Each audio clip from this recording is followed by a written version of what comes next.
À travers la parole de ce soir, il y a un message qui t'est destiné. Parce qu'il y a Yebio, parce qu'il y a Lingio, il y a Mwana Totandi Mabok, Bandako Yebiseli Mossant. Je veux recevoir ma part ce soir. Yebiseli Mossant, Nayoka Oyangai Lelo, Nayoka prophétie Oyetalifi Nangai, Nayama message Oyetako concerné Ngai.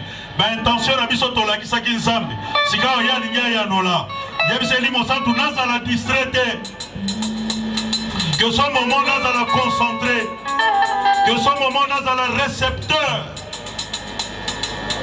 eli mosantu abongisa motema na yo alongola doute alongola kobanga alongola la peur alongola l'hésitation que le Saint-Esprit te convainc maintenant yebiseli lelo.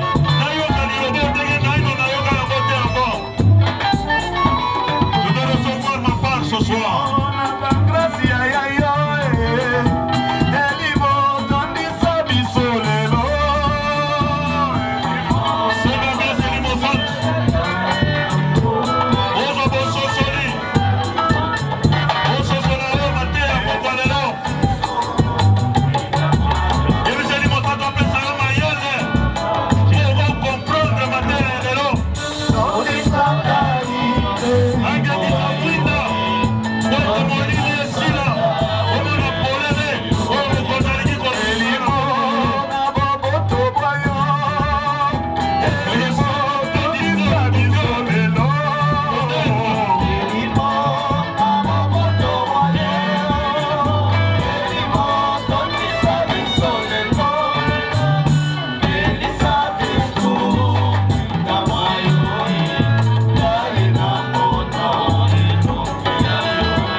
Bongo o mokolo mwalelo mokolo mwa misato oponi mwana wa moto nganga nzambe yende akobimisa maloba na nguya ya yo pote mabondo mitema ya biso ya mwana mokonzi wa bomoi elika ya biso ebomba melo ya biso tozali kobondela na mitema na biso mobimba otondisa ye na ngweli mo santo pote na maloba mayema kobima okati ya ye biso banso mokonzi tomona polele onzela nyonso tokotambola bomoi bwa biso bobongwana bongo yo nzambe obanda na biso bondeko bwa sika yango wana tobondeli yo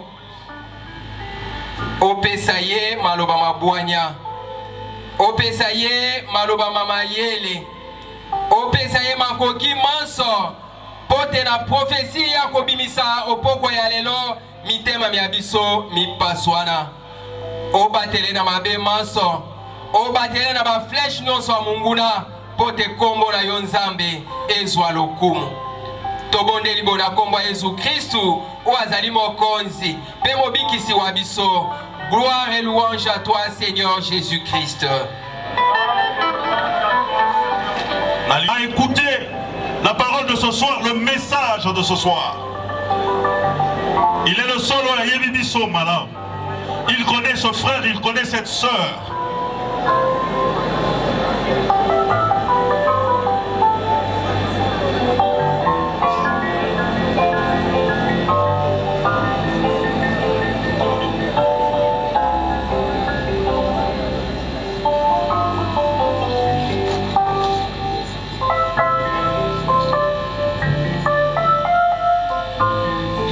moko etungisa biso te awa tokoyoka liloba ya Nzambe. Ata po etali transport ya kozonga nalingi ozala rassuré. Bayebisaki biso lobi itinéraire ya Mbudi ekozala, itinéraire ya Tchangu ekozala, itinéraire ya Ipen ekozala. Tchangu 500 francs, Mbudi Upen 1000 francs. Otungisa mate 1500 francs. Et tungisa yote otalaka montre te, parce que le Seigneur a quelque chose pour toi ce soir. Il est le maître de temps et de circonstances. Il est le temps. Lorsqu'il est là, c'est lui qui gère notre temps. Amen. Yamwana zana katina kimia nikamoge tungisa yote. Alléluia. Il est vivant. Il est ressuscité. Qui? Maboko na milolo pona Nzambe na bomoi.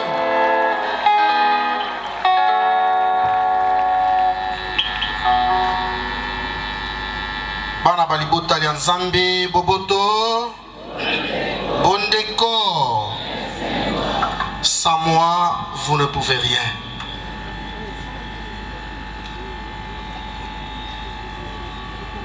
Et en des présences naïe,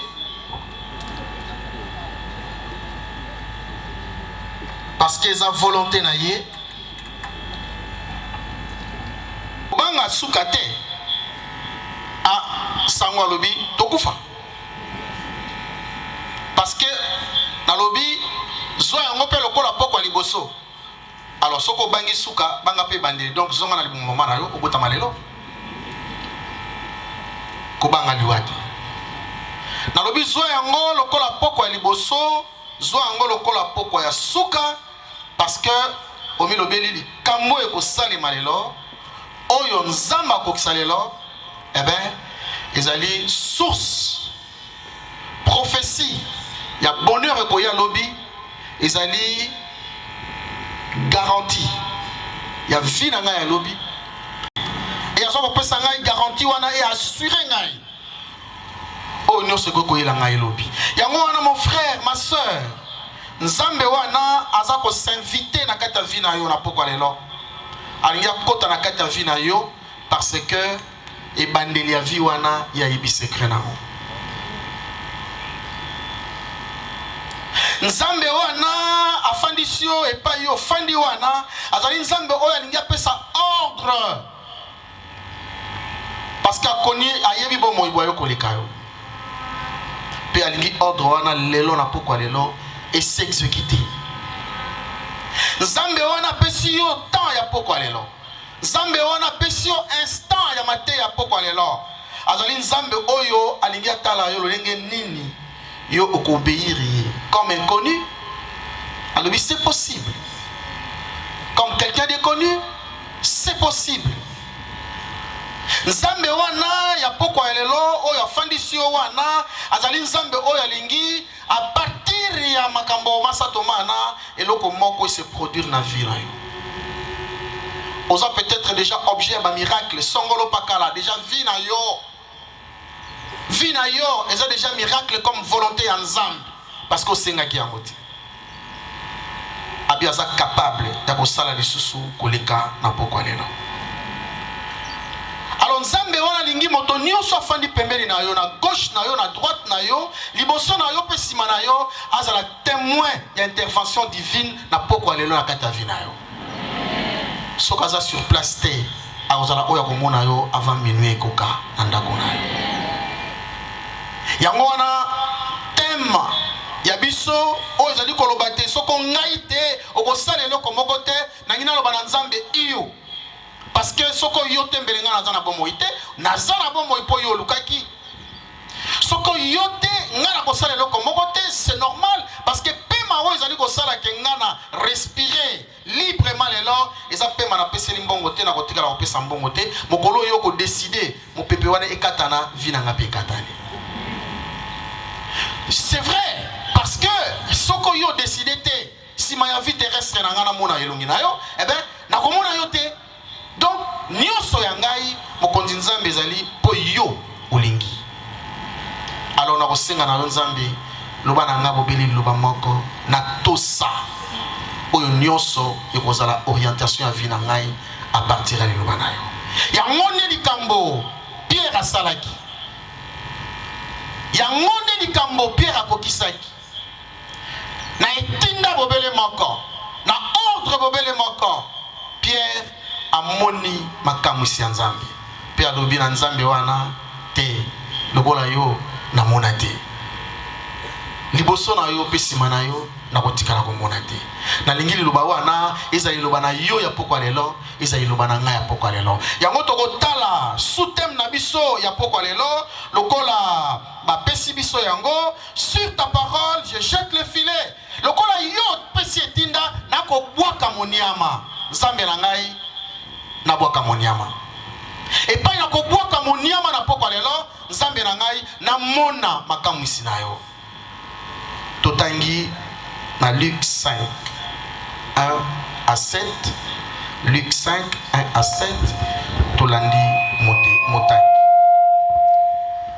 Yesu aponi bayekoli banei baliboso Yesu azalaki olibongo ya etima ya Genezaret pe bato ebele bayei kozinga ye po ya koyoka mate ya manzambe amoni bato mabale olibongo ya etima bankolo bamango balubwi pe bazalaki kosukola minyama Yesu eli obwato boko ezalaki bwato bwa Simoni asengi apusa bwato mwa moke mai afandi pe abandi koteya bato uto bwato esilisi ye koteya alobi na Simoni tinda bwato mai bozindo bwaka monyama po ya koboma mbisi Simoni azongisi motei butu mobimba tomiyokisi pasi tobomi eloko te kasi awa yo olobi bongo nakobwaka minyama basali bongo babomi mbisi ebele penza minyama mibandi kopaswama babengi baninga bazalaki obwato bosusu baya kosalisa bango baye batondisi mato mabale meke malingi mazinda lokumu na yo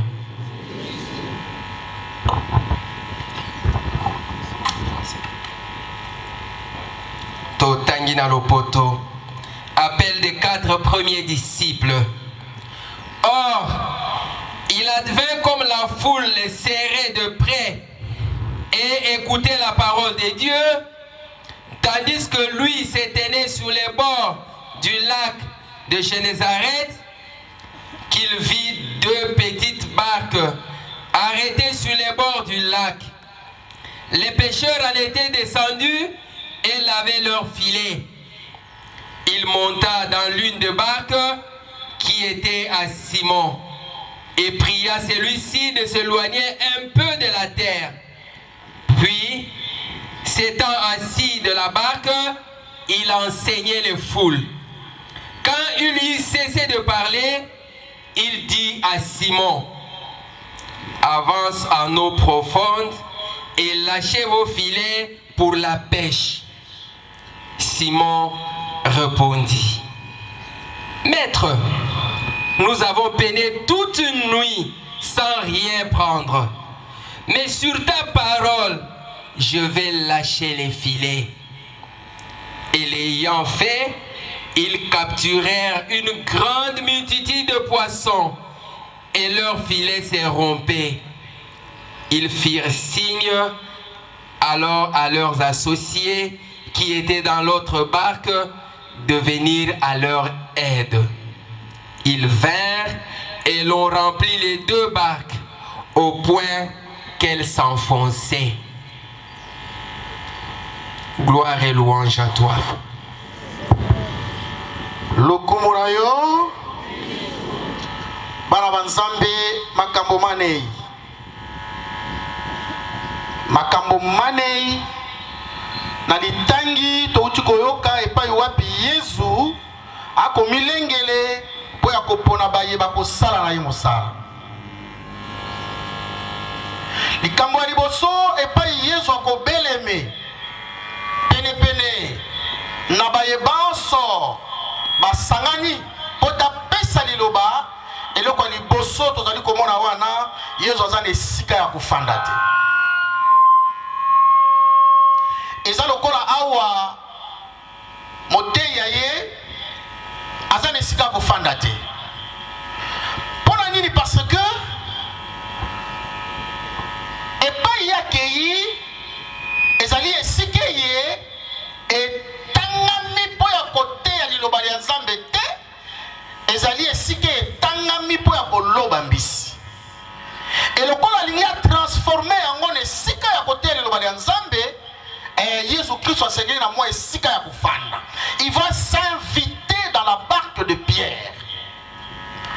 Ako mingisa na esika ya mbwatu ya pirogue wana ya Pierre molobi mbisi, parce que azana message ya kopesa na Pierre, parce que azana intention particulière pour na Pierre, parce que azana mission oyo alingi a confier Pierre. Mais loko liboso to simbi wana Yesu azana esika ya kofanda te, asengi na Pierre akotisa ye na kata masuwa na ye.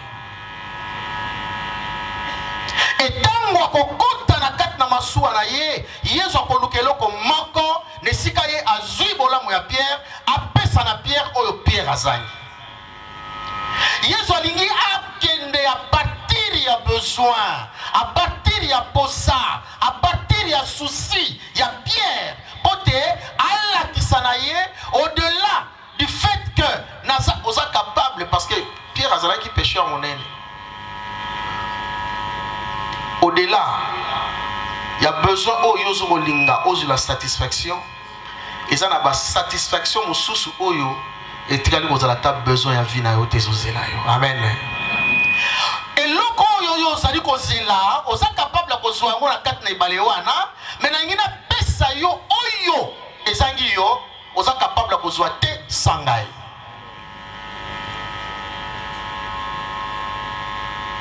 Tango Pierre akokota na kati ya barke po asangaki esika, tango Yesu akokota na kati ya barke Pierre parce que asangaki esika kofanda, Pierre akozwa na Yesu koleka barke oyo ya pesi na Yesu, koleka esika oyo ya pesi na Yesu. Quand Jésus s'invite dans ta vie parce qu'il manque où loger, parce qu'il manque où se reposer, Jésus qui arrive dans ta vie te donne toujours plus que ce que toi tu lui donnes. Akopesaka toujours oyo eleki oyo yo okoyi kopesa ye. Kaka kiti ya pamba kofanda, kaka esika moko kaka ya pamba kofanda. Mais Yesu akolakisa na Pierre, ozali na posa mingi oyo motema na oyebite, mais oyo koyi kokokisa te soki nga na fandi na kati na vi na yo te. Alingi alakisa na Pierre, et pas yo kotaki na kati na ebale, et pas yo koti na kati na ebale. Expérimenter que tu es ozwi eloko te, parce que na kati espace ya motema na yo, na kati espace ya motema na yo, na monité esika nini nga nazali kokipe. C'est comme ça que Jésus va commencer par se faire inviter dans la barque de Pierre. Pona kolobate na lingi na ino na yingela na kati motema na yo, na lingi na ino o comprendre que na sengeli ko zuwa esika na motema na yo, pote yo o comprendre que présence na nga na kati na vie na yo ezali source ya bénédiction ya vie oyo yo pona. Amen. D'abord de l'espace, d'abord de l'espace, d'abord une place de choix. Et pas Pierre à l'oba qui a Luka na kati na journée wana azu eloko moko te, parce que jusque là Nzambe alingaki alakisa na Pierre que na motema na yo oyo apesaka na esika oyo okoki kolona te, oyo abukisaka na esika okoki kolona te, oyo alokotisaka na esika oyo obwakaki te, azwi na esika na kati ya motema na yo te. Amen. Yango wana bana banzambe, tango nyonso nzambe azali koya na kati ya vie ya moto, tango nyonso nzambe azali kobeta porte ya moto, nzambe azosenga eloko moko. Vous savez, c'est donc Dieu a besoin. Nzambe azala nyonso, mais ayaka na kati na vie na biso na posa kaka moko. Babengi ye omniprésent, asengaka na motema ya moko moko ezala présence ya omniprésence ya nzambe. Nzambe asengaka kaka eloko moko, azo esika na motema ya moto. C'est tout ce qu'il nous demande. Azo esika na vie na yo, azo espace na kata motema na yo. Et tant nzambe azu espace na kata motema na yo, azu esika na kata motema na yo, alakisi yo ke oyo yo pesi espace wana eza moke par rapport à bomengo bolango alinga pesa na vie na yo. Mais condition lobi na yo nano pesa yesika. Tango Yesu akokende na ndako ya Pierre na Luc 4:38, tango akokende na ndako ya Pierre akokuta mama ya bokilo ya Pierre azobela. Yesu azalaki na esika te comme toujours. Akoluka esika pema tango abandi ministère na ye, esengelaki adopter famille moko, esengelaki famille moko ya adopter ye. Akei ko pema parce que na mokili azalaki na ndako te. Nzambe Yesu asengi eloko moko kaka pe akotikala kosenga yango kaka moko wana azo esika na motema ya moto. Parce que motema ya moto expression ya pema ya nzambe, expression ya bolingo ya nzambe esengeli e habiter nzambe. C'est tout ce que Dieu demande. Alors akokende na ndako Pierre akofanda. Pierre apesi ndako. Pierre apesi esika kofanda. Mais bokilo zali kobela. Ndako wana ezalaki na ba besoin koleka, ezalaki na ba posa koleka, mais bango ba pesi na Yesu kaka esika kofanda, Yesu akopesa bango au-delà ya oyo bango ba pesaki, akobikisa bokilo. Et tango bokilo akobika wana, bile yeye na mesa, bato nyonso balei. Quand Dieu adhère dans ta vie, quand tu donnes à Dieu, n'est-ce pas, l'espace dans ta vie, il t'accorde toujours au-delà de tes attentes. Toujours au-delà de tes attentes.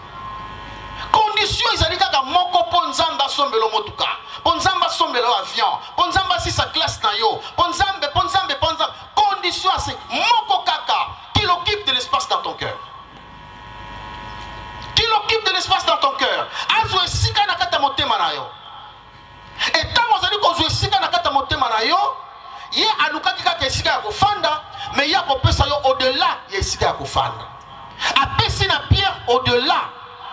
Bikisi bokilo na ye, alors que Pierre a pesaki kaka ndako ya kofanda, kiti ya kofanda, mai ya komela, atali a pesé plus que ce que Pierre a demandé. Amen. Donc, ma soeur, mon frère, bino nyonso biso banso moto na moto, oyo ye nesika oyo, azali na posa songolo pakala, mais nzamba lobi na yo, motu na liboso, est-ce qu'il a de l'espace dans le cœur? Est-ce qu'il a de l'espace dans ton cœur? Est-ce que place ya motema na yo, place na yo na motema na, place na ye na motema na yo, est-ce que c'est une place de choix? Est-ce une place de choix? Est-ce une place de choix? Tant que nzambe ako investir vie na yo te, tant que ako s'investir na motema na yo te, okoki ko espérer oyo yo zali ko espérer te. Et okoki ko espérer au-delà de l'espérance te, parce que moto ya pesaka wana akoti na noté. Et Pierre avait compris que moto oyo na koki ko pimela ye espace te, kamata barke yango wana, kamata esika yango wana, kota fanda. Et tango Yesu afandi, abandi ko leisa bango liloba, abandi ko leisa bango liloba, wana zali ko préparer terrain pour te moto à comprendre. C'est de ça il est question. Na eteni ya liboso wana, tango Yesu ko kota na kati ya vie na yo, ofandisi wana, abandi na yo ko préparer motema na yo, abandi na ko lakisa yo, abandi na ko loba na yo, abandi na ko teya yo, ko sala précédé okutani na nzambe lelo, nzamba produire miracle kaka lelo. Non, prends le temps. Prends ton temps de te familiariser avec lui. Donne-lui le temps de s'asseoir. Donne-lui le temps de te connaître. Donne-lui le temps de t'écouter. Qu'on sala précédé. Pour ceux qui lelo ka kolingi miracle lelo, parce qu'on kutani na nzambe lelo, ce qui se produire, mon frère, ma soeur, tokoyoka ona sango. Tokoyoka ona sango. Parce que au sali na ino amitié intime na nzambe te. Au côté sina no nzambe na kati ya mwa pumo na yote, na kati ya michopo na yote. Au expérimenter nano grâce à nzambe te. Tant qu'on expérimenter grâce à nzambe wana te, présence ya nzambe wana te, posa ya nzambe wana te, eh ben okozala na kilo potolo ba nzambe na lingi na kosela pesa sala tikana no nzambe azwata ya kofanda. Amen. Yami Balé, Jésus va donner l'ordre. Jésus va donner l'ordre. Boaka moniama. Boaka moniama. Pierre a connu yamba ordre. Mais aventure en gros ndengeni. Nani oyo akoti na ndako na yo mokola liboso? Abeta tola lo bakayebi ndako na yo. Moto ayebi ndako na yo te. Est-ce que ko pesa yo ordre na kata ndako na yo? Moto ayebi vi na yo te. Est-ce que ko pesa yo orientation ya vi na yo?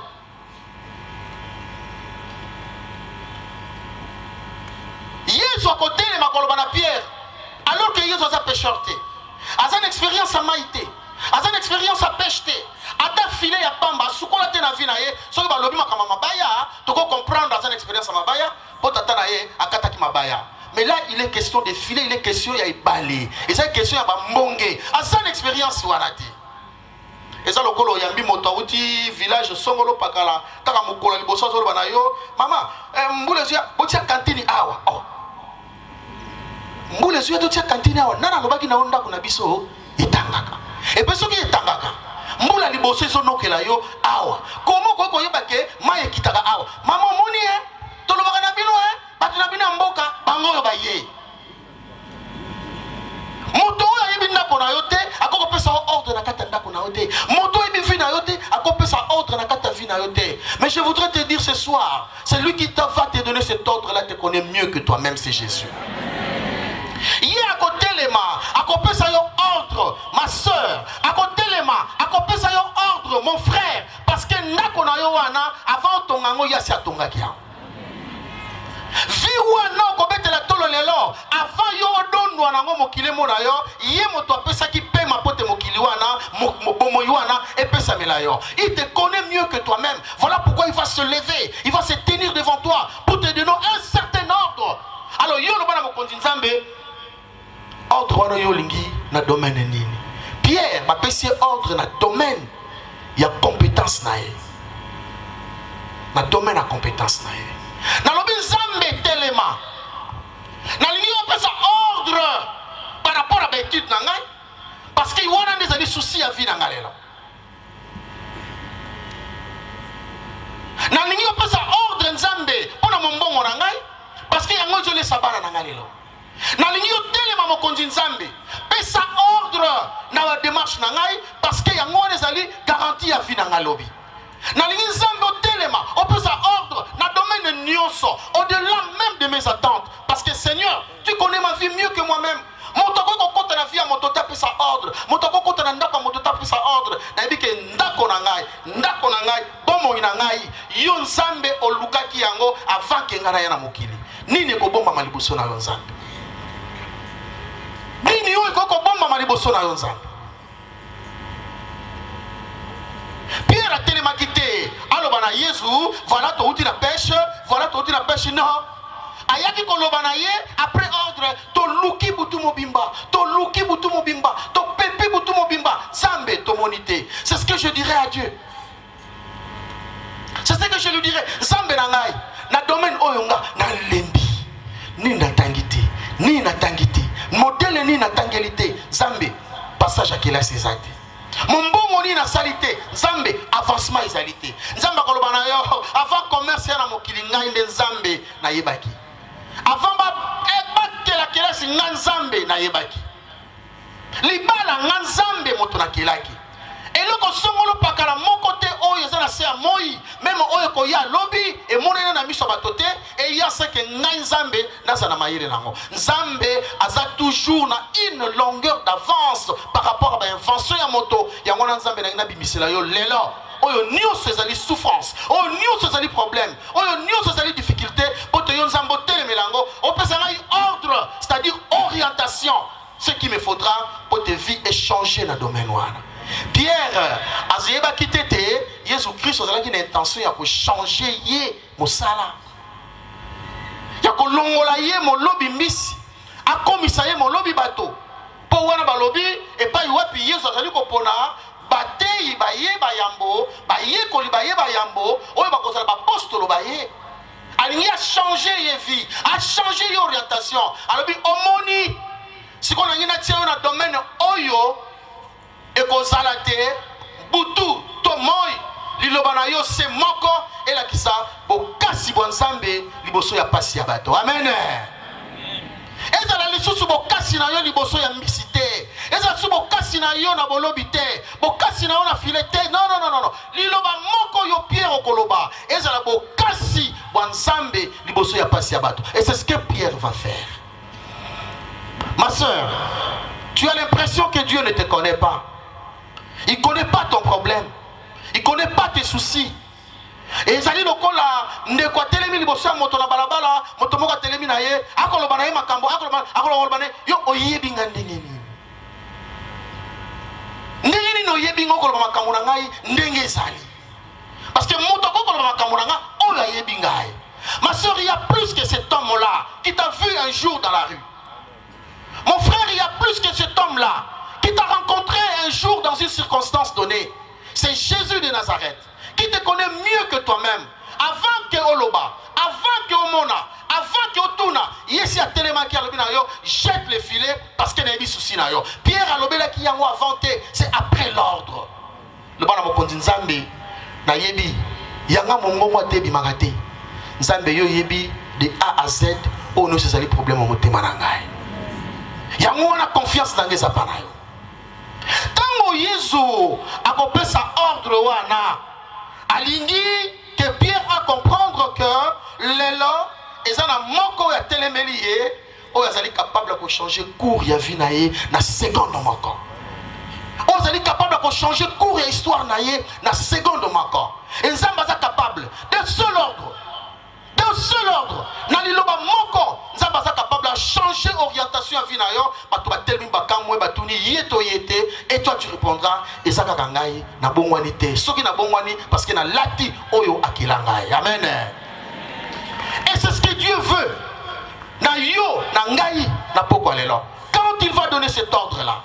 Ordre oyo ko uta na kati ya motema na yo, po zali koloba te wana eza etinda ya Nzambe. Et yango ne ko sala te na misato. Pierre a kotosa. Na Luc 5:5. Yango na petem sous thème na biso. Sur ta parole, je jette le filet. Nani oyo na kati ya ndako na ye mopaya kokota kaka lelo apesi ordre malamuka bandi ko changer position ya ndako sans qu'à s'interroger, sans qu'à mituna lokato lobi yango balobi tia wana maye ko mbule ko beta yo si kantino ke otia balobi keba na mbeto na bino to mama yo ke ko longola mbeto balobi banzungu botia soto non okofana no koloba moto yo aza nani moto ya uti wapi motema na yo kotungisama. Pierre tango kozwa ordre alobi ndenge moko to lukaki eli koloba mais yo yebi maite yo sa molobi te oke na kopesa ngai ordre natia misi balobaka yango na butu ah tokomi tongo yo ke na koloba na ngai naloba na mopanzi alors que na ngonga oyo mopanzi wana eza na mbisi te bon quand même na kobwaka monyama po te yo opesi ngai ordre wana boyebi mona nini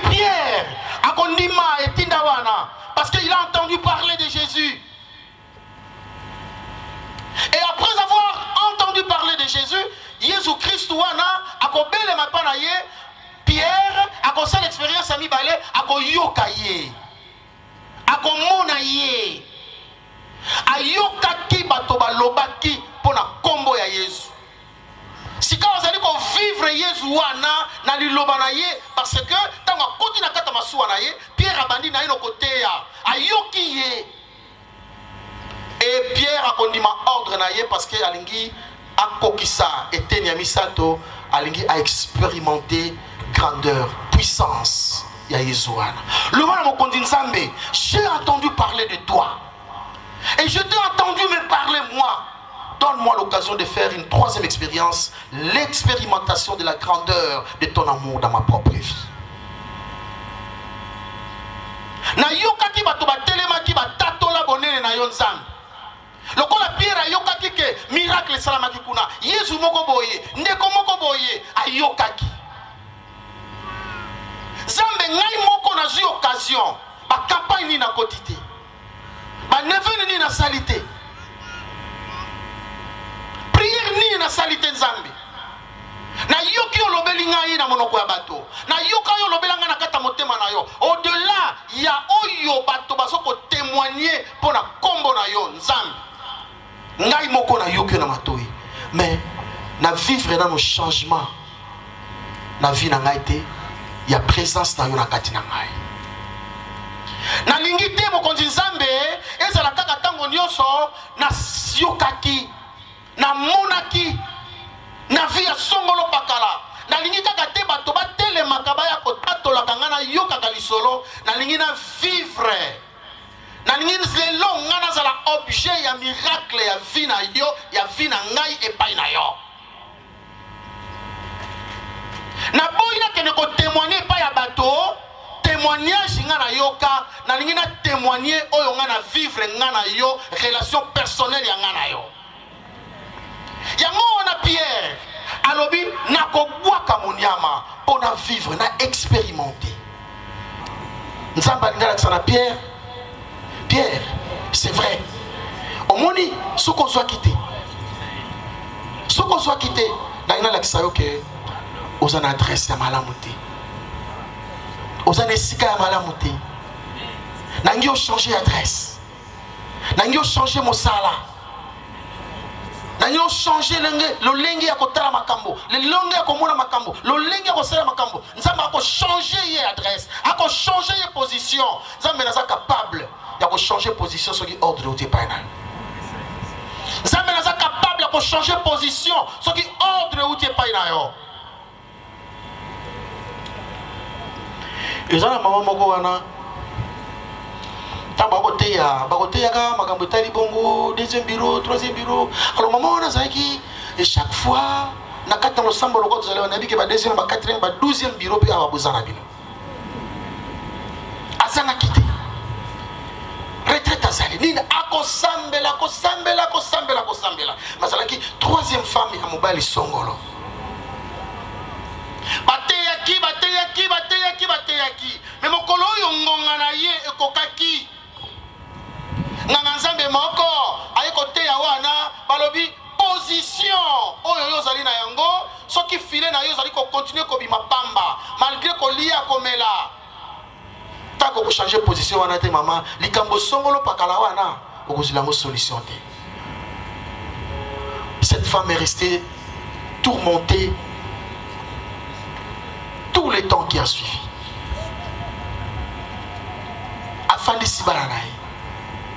Alobi na bango, ma vie change aujourd'hui. Maman nini? Nana papa na bino ici. Ah, maman tika baji. Abi c'est votre papa, mais c'est pas mon mari. C'est votre papa, mais c'est pas mon mari. Est-ce que bate ya nengono yoka angote? Lite ya nengona mbala liboso yoki yango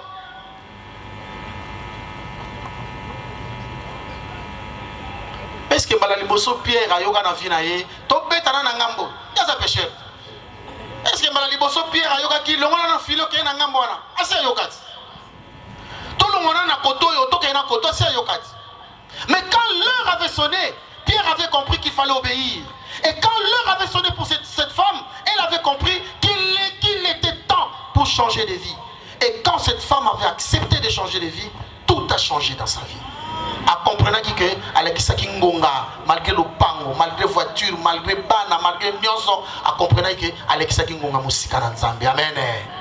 Ma soeur, est-ce que vous êtes capable de changer d'orientation? Est-ce que vous êtes capable de changer de vie? Quand Dieu te le dit aujourd'hui, te le demande aujourd'hui, es-tu capable de le faire? Alors, ce qui Nzambe, alors bien Pierre likambo wana, tango likambo salami, miracle salami, likambo asuka wana bana banzambe nini? Pierre akobenga bato aya kosalisa ye. Pierre akobenga bato baya kosalisa ye. Boya kosimbisa ngai. Banani wana bato bazalaki témoin ya échec na ye, filé na ye zalaki polele. Pierre akobenga bango bazala témoin ya victoire na ye. Ma soeur, le sambo na yo, mon frère, le sambo na yo, Nzambe oyo nyonso azali témoin ya échec avi nanga akufa te saka mona victoire na ngai. Oyo nyonso azalaki obstacle. Oyo nyonso azalaki moyini. Oyo nyonso asekaki. Ngai Pierre nakozonga na filet polele. Ngai Pierre bana bakola na nzala. Ngai Pierre mwasi akoseka ngai. Nateki bokilo malade. Nakozwa kisi wapi. Bazalaki ba témoin ya échec. Na lingi Nzambe batelema bazala témoin ya victoire. Bazala témoin ya bokutani na nga na yo na Nzambe. Bazala témoin ya changement ya vie na nga. Bazala témoin ya ordre oyo pesi nga Nzambe ke nyonso oyo ekoya sima ekoya ponga na kutani na yo et toi tu vas faire route avec moi tout le restant de ma vie. Qu'il soit témoin. Ya wana lo sambona liboso banguna kokene no pa Nzambe te. Nzambe boma banguna na ngai. Te. Ngala sambela ka te Nzamba boma banguna na ngai. Omoni ngale na bona za sango. Comme sango naza pe na benemi. Moto nyonso ndo omoni ozona. Il faut soki ba mona na miso te. Supposa ka bazalaka. Ngai na lo na Nzambe. Omoni ngai alo wisawa. Ba o nyonso baza banguna na ngai, baza témoin d'échec na ngai. Ba kufa te soki ngana komi papa wa Roma te.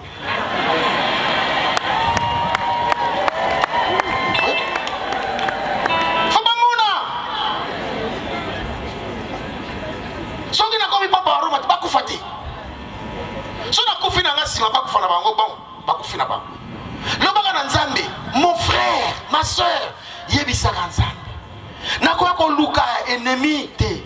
Nakoya ko luka liwe ennemi te. Ya banguna te. Ba o nyonso bazali ko tatola mokonzi Nzambe. Bonene. Moi libonza. Amen.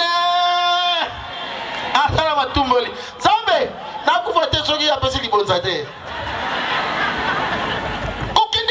Lobana Nzambe boma boma te lobaka na Nzambe kaka ndenge bamona ki échec ya vie nanga kaka ndenge bamona ki filet nanga polele bamona filet nanga rempli de poissons filet oyo na bois kaka na ebale po te bimisa bana na kene na maternité libumo salanga pona kobota Nzambe oyo bamona ki échec ya maternité na ngai bamona victoire ya maternité nyonso mokonzi Nzambe bamona échec na nga na zonga epai bana balela bazangelo ka kolia bamona bambuma loso kokuwa na kata lopango bamadeso bana batondi basandi wana ezala elembo te Nzambe opesa ordre na vie na ndima ordre wana j'ai obéi à ton ordre na ndima ki vie na nga échanger na ordre na yo et na ndima ki vie na nga ezwa orientation par rapport ya ordre na yo. Yango na bana banzambe na poko alelo toko senga na mokonzi wana oya pesi biso bomoi o azali ko tambola na biso longo azala liboso na biso lokola oyo azali mwinda angenga lokola mwinda pe azala pene pene na biso lokola mokengeli de sorte que ordre oya ko pesa ezala ordre ya Nzambe atana ngonga wana nazana mayela ko sosola yango te mais na kanga miso te sans que na comprendre que un jour non. Ceci fut l'ordre de Dieu. Soki oyo eye lelo eza pote na likambo songolo na likambo pakala Nzambe Dieu est intervenu dans ma vie. Parce que obéissance na biso bato na Nzambe bana banzambe tôt ou tard efutaka. Obéissance na ordre na Nzambe tôt ou tard efutaka parce que fidélité à Nzambe ekosaka te. Fidélité à Nzambe na bato ekosaka te. Tango nyonso nazali fidèle na Nzambe Nzamba kotika la fidèle na ngai Nzamba kotika te fidélité na ngai pa na ye to ya ye pa na ngai et ben ezwa litatolité na kati na bomoi na ngai jamais Dieu ne le permettra. Seigneur na ngina tatola yango na sikawa tokomi bonza na kati adoration yango na tango sika tokokota na intercession na moment ya adoration pour ya koloba na Nzambe c'est encore possible pour ya koloba na Nzambe butu eyindi lelo eyindaki mpe mpo na ngai minu ebeti nano te et ce qui yo permettre minu eyinda nazwa eloko nazwaki te mais tant qu'on retire mpe mananga te naza na espoir na ntongo ekotala lobi